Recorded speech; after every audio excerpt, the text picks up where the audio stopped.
mga idol, tayo basa tayo kaduha nga later, no? Atong tagal pagtagad. Idol, ako si Chris, her in person Davao. Ako problema, akong amiga.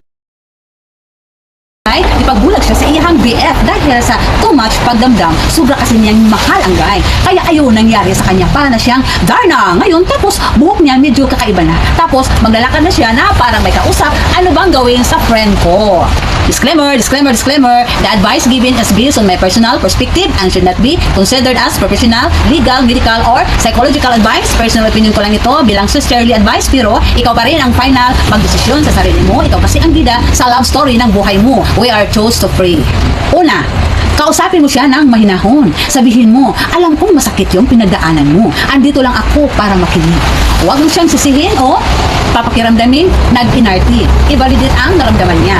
Hikayatin siyang humingi ng tulong kung parang may naririnig siyang boses o nag-iisa siyang nagsasalita. Baka kailangan psychologist and psychiatrist. Sabihin mo, walang masama magpa-check up sa doktor para mas gumaan pakiramdam mo. Samahan kita kung gusto mo. Bantayan ang kailangan niya ng agarang tulong. Sabihin mo, mahalaga ka sa amin, hindi kita pababayaan. Huwag pilitin, pero huwag din pabayaan. Kung ayaw pa niyang magpa-check, bigyan mo siya ng space, pero regular mo siyang kamustahin, iwasan ang sabihin, move on ka na. Mas okay ang unti-unti lang, andito ako. Alam mo ba kung bakit binabaliwala ka lang niya? Kasi habol ka ng habol. Pinaparamdam mo kasi sa kanya na sobrang halaga niya. At yun bang hindi ka mabubuhay kapag wala siya? Alam mo, dapat huwag ganon. Kapag ang tao binibaby mo kahit matanda na, may i-spoil pa rin yan.